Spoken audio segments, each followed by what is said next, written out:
Like over 10 years ago, when I first started getting into drifting, I thought sponsorships, well, that's the way to go. That's how people pay to do things. But I didn't actually understand how sponsorships worked.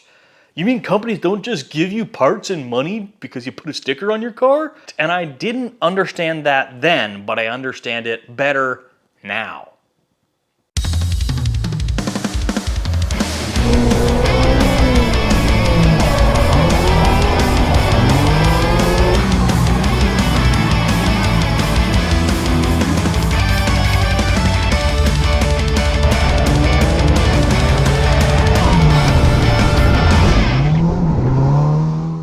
It is super, super exciting to be a grassroots driver and getting the attention of sponsors.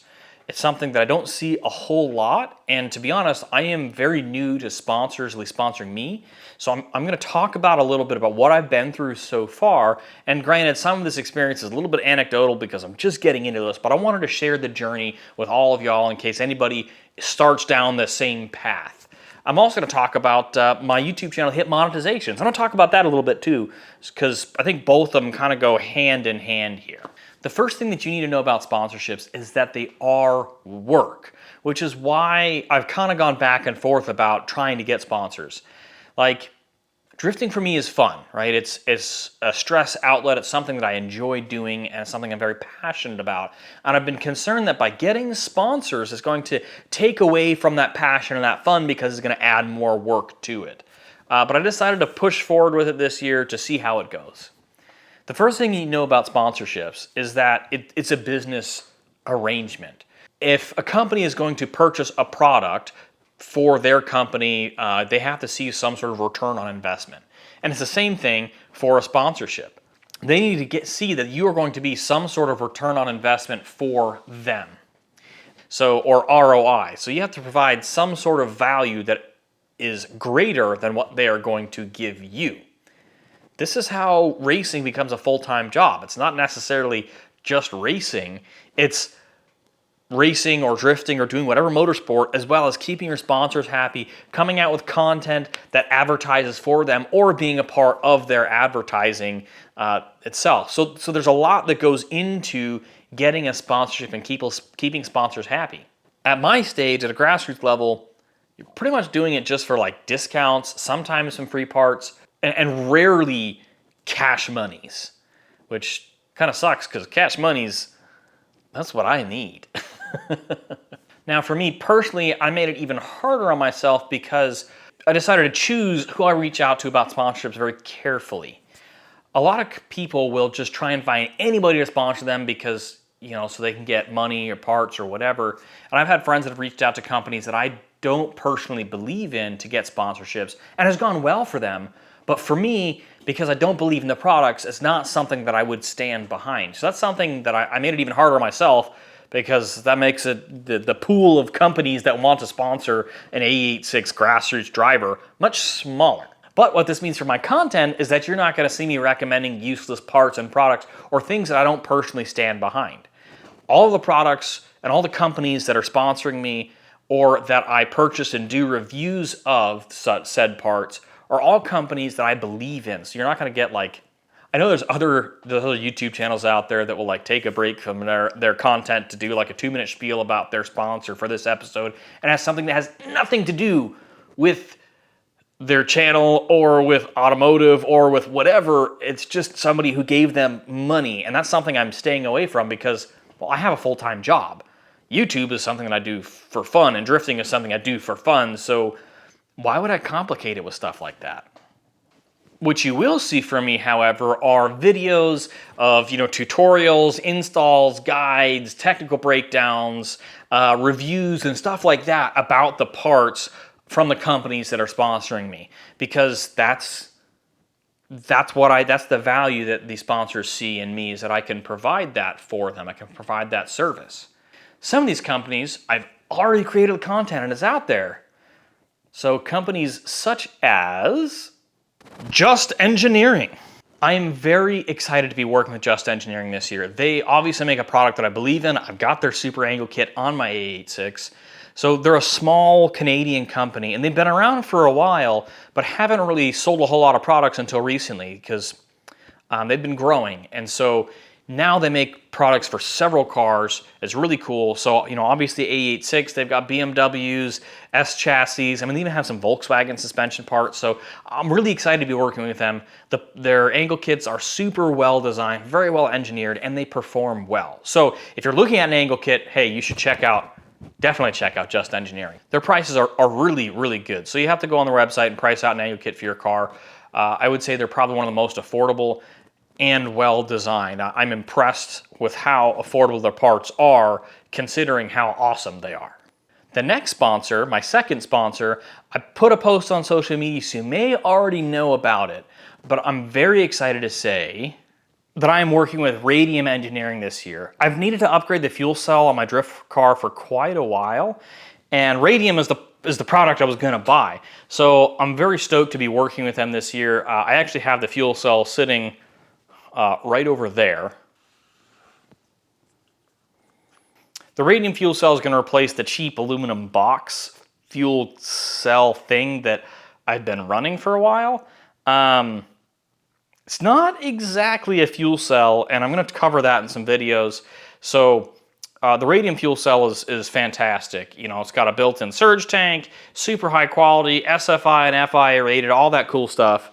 Obviously, keep an eye on my channel. I'm going to talk about that. I'm going to talk about the differences between the cheap fuel cell that I was running and this proper fuel cell, and then the reason why I upgraded. I mean, the main reason why I upgraded is one, I wanted something to perform better, and two, I wanted the extra safety. The aluminum box fuel cells won't pass tech at many places anymore, and you know, a buddy of mine even had his crack and start leaking at a drift event, so I've been super lucky that mine hasn't. Aluminum work hardened, so it's very easy for the vibrations of a drift car to cause it to break and then start leaking fuel, and then you get fires, and that's bad. So I'm very excited to have something better in my car, and this is also what I'm gonna be running for Drift Week. I'm gonna have a nice fancy fuel cell. It's even got a fuel level sender in it, which is something that has never worked in my AE86 in the 10 plus years that I've owned it. The fuel level sender has never worked. So now I'm gonna have a functioning fuel gauge, which is pretty nice considering I'm gonna be like road tripping in this car for Drift Week.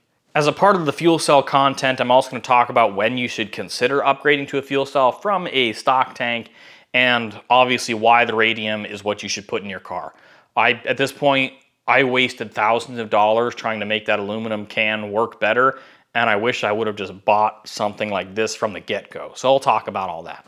I'm doing some pretty cool stuff this year, you know, so I put a video out announcing my plans for the season, and the big thing is Drift Week 5. I'm super stoked to be a part of Drift Week, which is, it's so cool for me to be like a little guy, you know, I say little, like a little grassroots driver going and being able to drift with some of the best people, best drifters in the world. I've talked about a couple sponsors.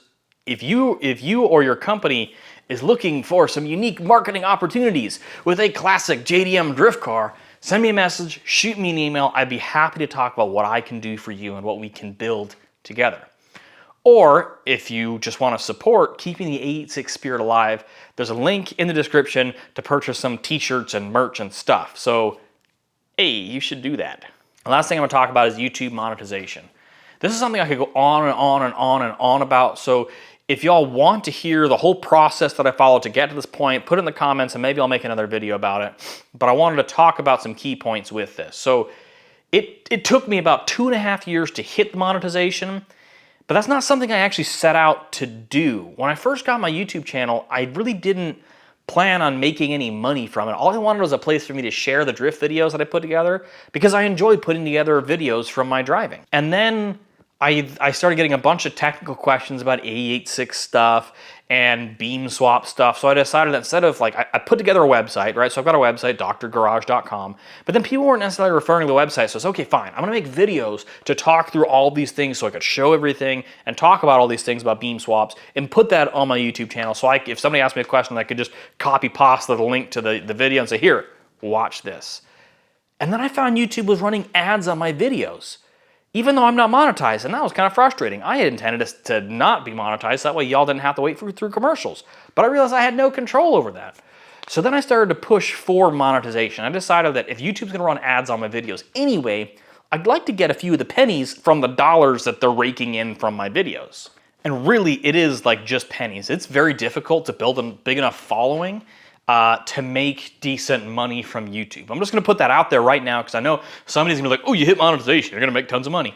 That's not true. So like right now I've been monetized for a month and I have like $23, and YouTube doesn't pay out anything smaller than $100 increments. So they pay out $100 at a time, $100 at a time. So $23 in a month, that means that in 3 more months, I might have $100. I think that probably maybe by the end of the year, I'll be at a point where I'm making about $50 a month, which still isn't like, that really isn't that much money. But every little penny counts because that means it's money that I can put back into drifting, right? So, you know, over the course of the year, that's a couple $100. Well, hey, that's a couple entry fees, or that's a couple tanks of gas in my diesel truck, or a couple tanks of gas. I don't know, it might be like 1 tank of gas in my truck by the end of the year because, you know, gas prices are going crazy, what's going on right now. So the thing that I've really enjoyed about this whole monetization journey so far is what people have expressed to me about my channel. You know, I've had people come up to me at Drift and say like, oh dude, like I'll watch your videos, dude, they're awesome. You know, I love your videos, I love your technical guides, whatever. And I'm like, oh, thank you. Like that warms my heart. I appreciate that other people appreciate what I do because I don't do it for money. I don't do it for fame. I do it for my own enjoyment and also just because like I said, I get tired of answering the same questions over and over again. So it's cool that people support me and that they appreciate my content. So everybody out there who follows me, who watches my videos, that subscribes, like, thank you so much. I really do appreciate it. It's pretty crazy for me to think that I have fans out there because I'm just, you know, I'm just a little 886 dude. Like I'm just, you know, I'm just an average drifter. I'm nothing all that special. At least that's how I feel. So having people come up and tell me, or they shoot me a message on social media saying, hey man, like I love your stuff. You know, like that warms my heart. It really does. So thank you all so much. And when I started getting close to the monetization point, it was really cool to see all of the words of encouragement that poured out from my friends, from my family members, and from the drift community about me getting there. And people are so happy for me that I reached that point. And it's something I never thought, I never would have imagined that would happen. So thank you everybody, you know, not just my fans and my subscribers, but thank you everybody, to my friends and family, acquaintances, whoever that have told me that they, you know, the words of encouragement they've given to me. This has been a truly awesome journey so far. I never thought that I would get sponsors as a grassroots drifter. I never thought that my YouTube channel would really get monetized. So it's been really neat. And so, you know, I'm excited to see where this leads. It would be really cool if I could do YouTube full time and that'd be my thing. I mean, that'd be awesome. I'd love that. But I don't realistically think that I'll get to that point. But if I do, hey, I'll eat those words. And yeah, thanks for watching, and make sure to like, comment, subscribe, share.